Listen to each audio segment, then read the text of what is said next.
le grand-père du mari de ma sœur aînée, Sieur Song, que je ne saurais me permettre d'appeler par son prénom, Tao, était alors bachelier boursier à la sous-préfecture.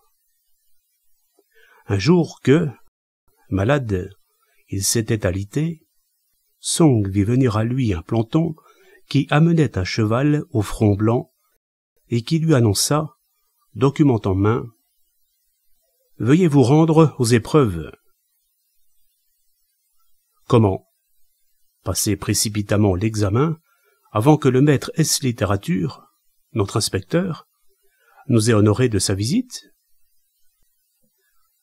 Le préposé ne dit mot, lui faisant simplement signe de se presser. Song dut faire effort pour surmonter l'incapacité dans laquelle le mettait son état, enfourcher le cheval et le suivre.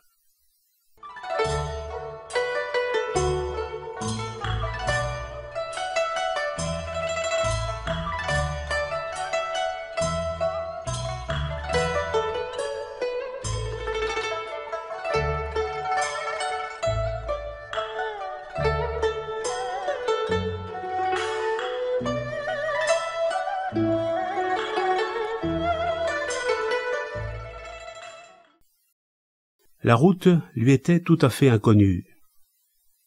Ils atteignirent les murailles et les faubourgs d'une ville qui semblait être la résidence d'un prince, puis pénétrèrent quelque temps plus tard dans la vaste salle d'un édifice public magnifiquement décoré, en haut de laquelle siégeait une dizaine d'officiers mandarinaux, dont aucun n'était reconnaissable, sauf Guan Yu.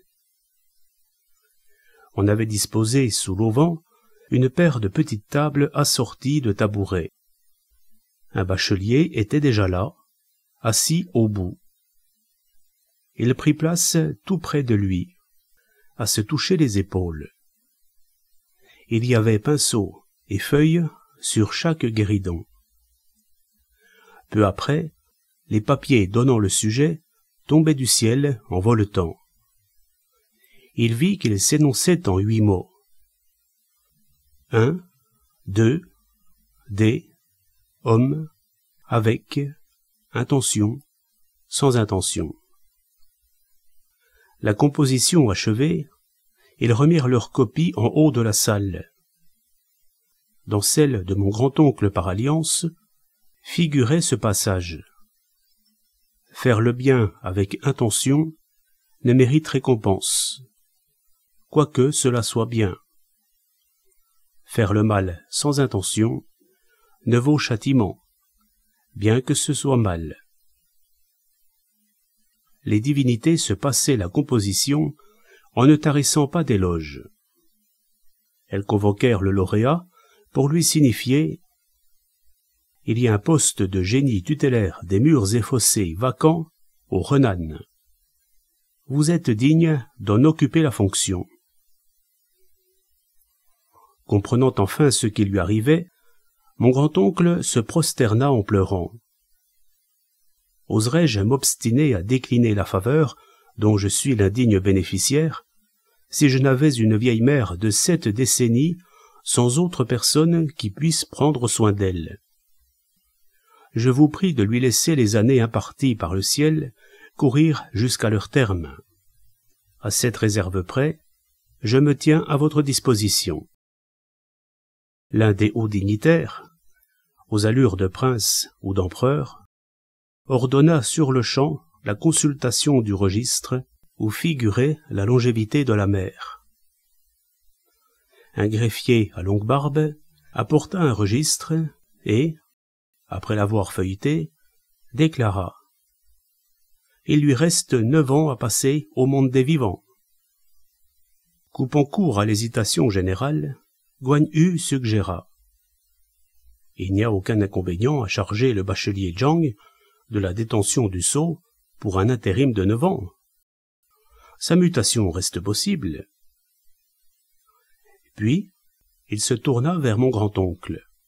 « Vous auriez dû vous rendre immédiatement à votre poste. Mais, en considération de vos sentiments de charité et de piété filiale, un congé de 9 ans vous est accordé, au terme duquel il vous faudra répondre à nouveau à la convocation. Il adressa ensuite quelques mots de réconfort à l'autre candidat. Tous deux se prosternèrent jusqu'à terre. Prenant mon grand-oncle par la main et le raccompagnant au-delà des faubourgs, le bachelier lui dit être un certain Zhang de Longmont. En le quittant, il lui offrit un poème dont mon grand-oncle ne se remémorait qu'un distique. Tant qu'il y a des fleurs, le printemps demeure. Sans lampe ni lueur, la nuit s'illumine. Ancel, mon grand-oncle, lui fit ses adieux et partit.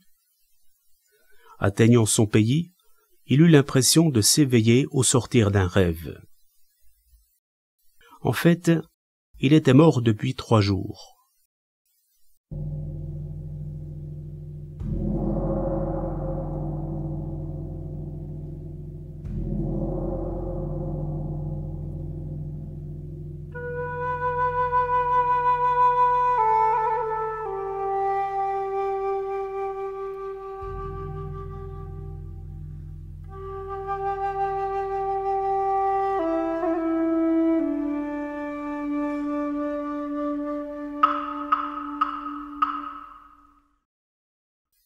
Entendant des gémissements dans le cercueil, sa mère se porta à son aide pour l'en sortir. Il ne retrouva la parole qu'au bout d'une demi-journée. S'étant renseigné à Longmont, Song apprit qu'en effet, un certain bachelier Zhang y était décédé ce jour-là.